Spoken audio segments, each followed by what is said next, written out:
Hello everyone.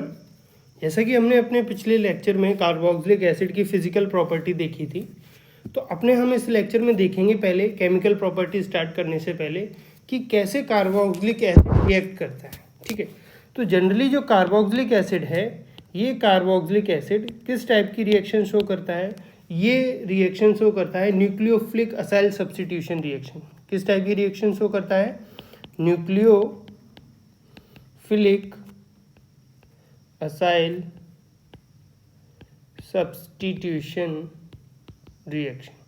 ठीक है, ये nucleophilic acyl substitution reaction show करता है। वो कैसे हम बोल सकते हैं? क्योंकि ये देखो, इसके पास ये एक असाइल ग्रुप है, इसको हम क्या बोलते हैं? Acyl group. ठीक है, जब भी कोई अटैक करता है इसके ऊपर, जब भी कोई न्यूक्लियोफाइल अटैक करता है इस कार्बन पे, तो ये क्या करता है? अपने इस वाले ग्रुप को लीव कर देता है। ठीक है, जिसकी वजह से हम इसको क्या बोलते हैं कि ये हमारी न्यूक्लियोफिलिक असाइल सब्स्टिट्यूशन रिएक्शन है। ठीक है, और ये तो इसके बारे में हम पहले एक पॉइंट लिख लेते हैं। Carboxylic acid can undergo nucleophilic acyl substitution reaction। ठीक, only when they are in their acidic form. तो कंडीशन क्या है? जो न्यूक्लियोफिलिक असाइल सब्स्टिट्यूशन रिएक्शन है, ये सिर्फ एसिडिक फॉर्म में ही शो करेगा। ठीक है, the basic form of carboxylic acid is not reactive because its negative charge makes it resistant to approach by nucleophile. और ये जो बेसिक मीडियम होता है उसमें ये न्यूक्लियोफाइल को अप्रोच नहीं करने देता है, बिकॉज इस पे कैसा चार्ज आ जाता है? Negative charge. ठीक, therefore carboxylate ions are even less reactive than amide in nucleophilic acyl substitution reaction। ठीक है, तो ये देखो कैसे होता है। जैसे मान के चलो COOROH, ये तुम्हारे पास कार्बोक्सिलिक एसिड है। ठीक है, जब ये अपना एक H+ आयन दे देता है तो ये क्या बन जाता है? Conjugate base. तो देखो, कॉन्जुगेट बेस की कंडीशन में इस पर क्या होता है? निगेटिव चार्ज होता है। तो ये क्या करता है? रेजिस्टेंस क्रिएट करता है इस पर जब न्यूक्लियोफाइल आके अटैक करेगा, क्योंकि न्यूक्लियोफाइल पे नेगेटिव चार्ज भी हो सकता है। ठीक है, तो ये निगेटिव क्या करेंगे? एक दूसरे को रिपेल करेंगे और ये प्रॉपर क्या करेगा? इस कार्बन पे अटैक नहीं करने देगा। ठीक है, पहली चीज़। दूसरी चीज़, ये क्या करता है? रिएक्शन में इस मॉलिक्यूल के अंदर रेजोनेंस शो करता है। तो रेजोनेंस की वजह से इस कॉन्जुगेट बेस की क्या होती है? स्टेबिलिटी बढ़ जाती है। ठीक है, स्टेबिलिटी बढ़ने की वजह से ये लेस रिएक्टिव हो जाता है। अगर कोई भी एनाइन या एटम स्टेबल है तो उसकी रिएक्टिविटी क्या हो जाएगी? अनस्टेबल। ठीक है, रिएक्टिविटी उसकी बहुत ही ज़्यादा कम रहेगी। ठीक, जैसे अब मैं रिएक्टिविटी का कंपैरिजन कर रहा हूँ, C double bond O R O H, तो इसकी रिएक्टिविटी ज़्यादा है, ठीक है। फिर सी डबल बॉन्ड, क्योंकि ये जल्दी लीव कर जाएगा, C double bond O R N H two, amide है, अमाइड मैंने बताया था कि स्ट्रॉन्ग कॉन्जुगेट बेस होता है तो ये जल्दी लीव नहीं करेगा। और इससे भी ज़्यादा रिएक्टिविटी किसकी होगी, इस बेस कॉन्जुगेट बेस की, क्योंकि इसमें रेजोनेंस भी हो रहा है, तो ये क्या हो गया, लीस्ट स्टेबिलिटी ज़्यादा तो लीस्ट रिएक्टिव, ये क्या होगा, मोर रिएक्टिव, क्योंकि लीस्ट स्टेबल है, ये वाला ग्रुप जल्दी रिमूव कर जाएगा। इन तीनों में कंपैरिजन करें तो ये रिएक्टिविटी का ऑर्डर है, किसका ऑर्डर है, ऑर्डर ऑफ रिएक्टिविटी, ठीक है, ये रिएक्टिविटी का ऑर्डर है यहाँ, ठीक। अब देखो इसके अलावा और कौन कौन दिखा सकता है न्यूक्लियोफिलिक असाइल सब्स्टिट्यूशन रिएक्शन, तो carboxylic acid and N alcohol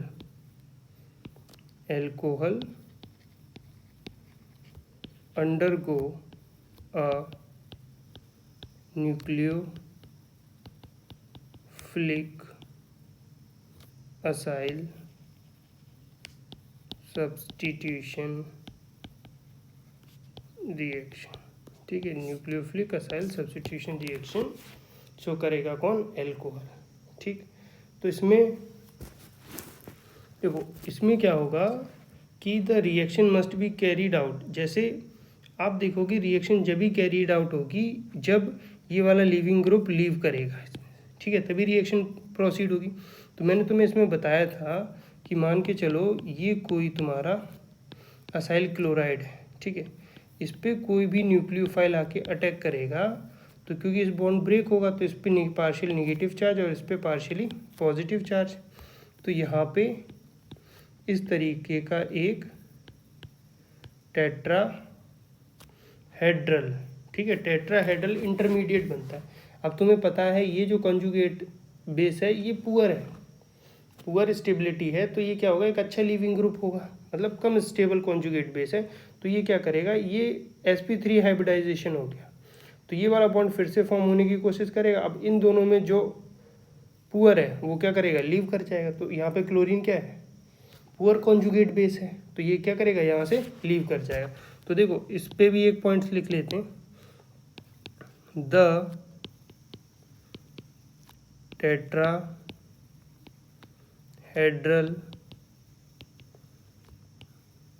intermediate, the tetrahedral intermediate formed in this reaction has two potential leaving group, एक तो ये है और एक ये है, two potential leaving group with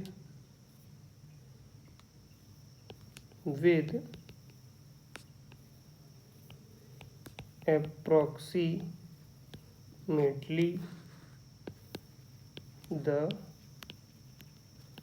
same basicity, ठीक है। अब ये बस बोल रहा है कि मान के चलो दो लिविंग ग्रुप ऐसे आ जाएं, एक ये न्यूक्लियोफाइल और एक Cl, तो ये दोनों लिविंग ग्रुप अगर ऐसे आ जाएं जिनकी बेसिसिटी क्या हो, same, for example C double bond O OH, इस पे जो न्यूक्लियोफाइल अटैक करे CH3OH, तो तुम्हें पता है ये एस्टर है, तो इससे पहले मैंने तुम्हें ऑर्डर क्या लिखवाया था कि Cl है, ये क्या होता है, सबसे कम कॉन्जुगेट बेस है, मतलब पुअर कॉन्जुगेट बेस है, उसके बाद OR एस्टर, और इसी के नियर अबाउट क्या होता था OH, और सबसे स्ट्रॉन्ग कॉन्जुगेट बेस कौन सा है, amide,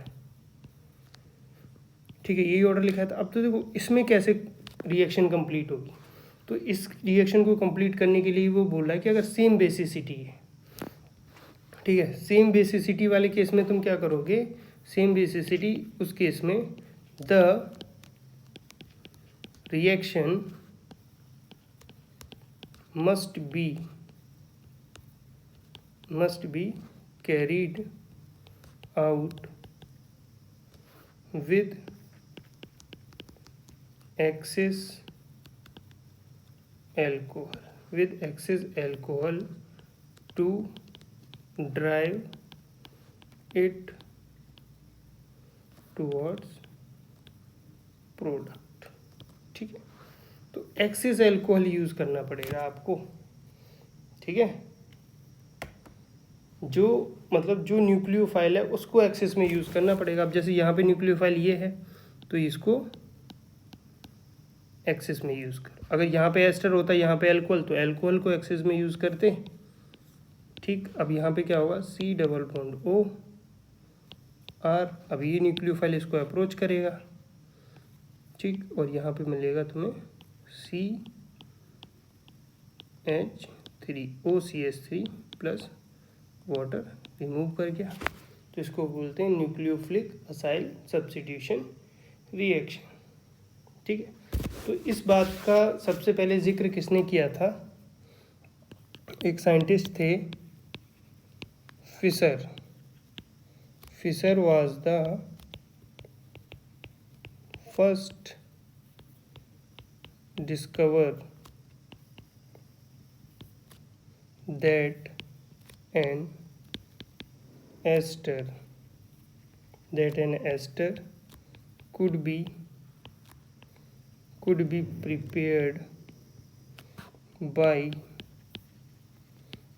prepared by teaching a carboxylic acid with excess alcohol in the presence of an acid catalyst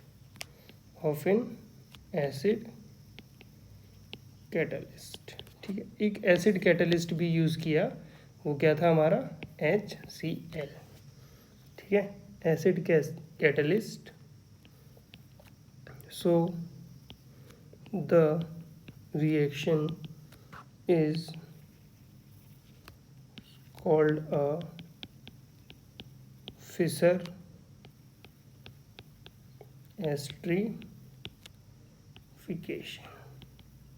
हम क्या बोलते हैं इसको, फिशर एस्टरीफिकेशन बोलते हैं। ठीक है, अब देखो नेक्स्ट रिएक्शन क्या है, नेक्स्ट रिएक्शन है हमारे पास a carboxylic acid and an amine undergo an acid base reaction। ठीक है, ठीक, तो अब इसमें देखो अमीन्स का भी जिक्र है, तो इसमें लिखेंगे हम कि जो कार्बोक्सिलिक एसिड है do not show nucleophilic acyl substitution, short में लिखा है मैंने, nucleophilic acyl substitution reaction with amines. Amines के साथ ही न्यूक्लियोफिलिक असाइल सब्स्टिट्यूशन रिएक्शन नहीं दिखाता है। ठीक है, इसका रीज़न क्या है कि जो COOH है loss of proton to the amine when mixed, जब मिक्स्ड करोगे तो ये क्या करता है, अपना एक प्रोटॉन लूज कर देता है, जिसके रिजल्ट में अमोनियम कार्बोक्सिलेट सॉल्ट बनता है। क्या बनता है ammonium carboxylate salts resulting ammonium carboxylate क्या बनेगा, ammonium carboxylate salt is the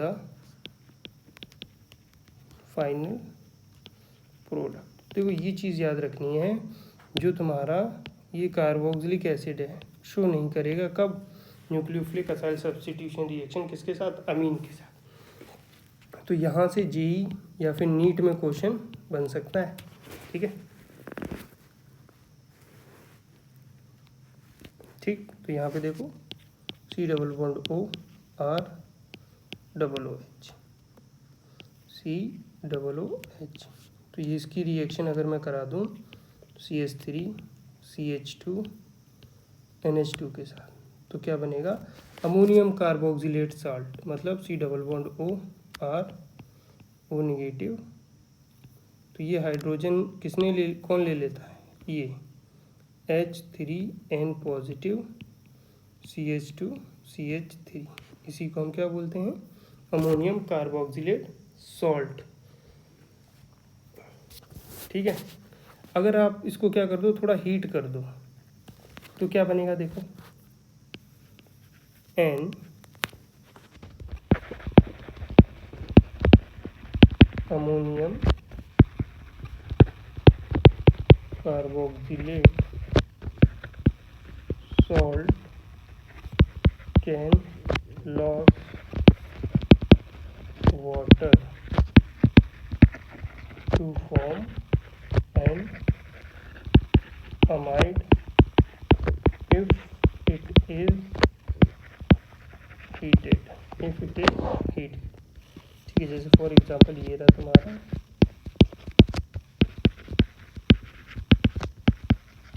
ion, carboxylate ion, इसको क्या किया तुमने 250 डिग्री सेल्सियस पे हीट कर दिया, तो इसमें से क्या होगा, एक वाटर मॉलिक्यूल रिमूव हो जाएगा और तुम्हें क्या मिलेगा, यहाँ पे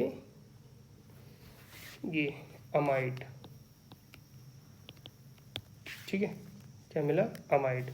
और जो अमाइड है, amide do not react with halide, alcohol और वाटर, ठीक है, क्योंकि अमाइड क्या होता है, एक स्टेबल कॉन्जुगेट बेस बनाता है, ठीक है।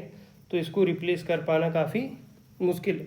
ये रिप्लेस हो भी सकता है अगर आप स्ट्रॉन्ग क्या लो, स्ट्रॉन्ग बेस लो, स्ट्रॉन्ग बेस की प्रेजेंस में ये जो अमाइड है ये रिएक्शन कर सकता है हेलोजन के साथ, ठीक है, और एल्कोहल के साथ भी। अब हम जिक्र कर लेते हैं कि कार्बोक्सिलिक एसिड नाइट्राइल के साथ कैसे रिएक्ट करेगा, किसके साथ, नाइट्राइल्स, ठीक है। नाइट्राइल्स का फॉर्मूला तुम्हें पता है, C ट्रिपल बॉन्ड N ये होता है। तो याद रखना, जब भी नाइट्राइल का आप क्या करो, हाइड्रोलिसिस कर दो, क्या कर दो, हाइड्रोलिसिस कर दो या हाइड्रोलाइज कर दो इसको, तो ये किस में कन्वर्ट हो जाता है, कार्बोक्सिलिक एसिड में, क्योंकि ये साइनो ग्रुप होता है, ठीक है। इसमें कार्बोक्सिलिक एसिड डेरिवेटिव, और इसको अगर तुम हाइड्रोलाइज्ड कर दिए, किसको, नाइट्राइल्स को, तो ये कार्बोक्सिलिक ग्रुप में टूट जाता है, ठीक है। और